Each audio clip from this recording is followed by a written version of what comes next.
लाडकी बहीण योजनेची केवायसी करताना भरपूरशा महिलांना एकच प्रश्न येत आहे, म्हणजेच बघा लाडकी बहीण योजनेची केवायसी त्यांनी करत आहे, परंतु ज्यांनी त्यांच्या वडिलांकडे हे आधार कार्ड जे होतं त्यावरती त्यांनी अर्ज केला होता लाडकी बहीण योजनेचा, आता त्यांचं लग्न झालं असेल, आता त्यांचं आधार कार्ड असणार आहे त्यांच्या पतीकडचं. आता बघा भरपूरशा महिलांना एकच प्रश्न येत आहे की त्या आधार कार्डवरती केवायसी केली तर तुमची लाडकी बहीण योजना बंद होणार का?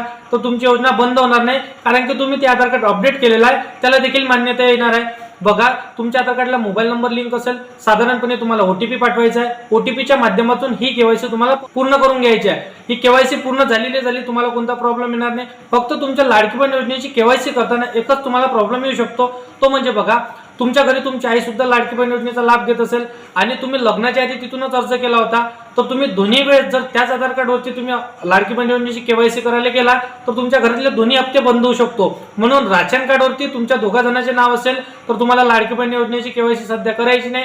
नाव निघाल्यानंतर तुम्ही केवायसी करू शकता, म्हणजे तुमच्या आईकडचं देखील तो लाडकी बहीण योजनेचा हप्ता चालू राहील आणि तुमचा देखील हप्ता बंद होणार नाही. हेच प्रॉब्लेम येत आहे भरपूरशा महिलांना.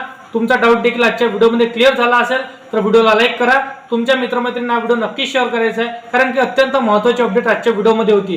व्हिडिओ आवडला असेल तर लाईक नक्की करा आणि मित्रमैत्रिणींना तुम्हाला व्हिडिओ नक्की शेअर करायचा आहे. आणि असेच कामाचे व्हिडिओ जर का डेली पाहायचे असेल तर चॅनलला सबस्क्राईब करून साईडला दिलेल्या बेल नोटिफिकेशनला नक्की प्रेस करून ठेवा. तर चला भेटूया नेक्स्ट व्हिडिओमध्ये.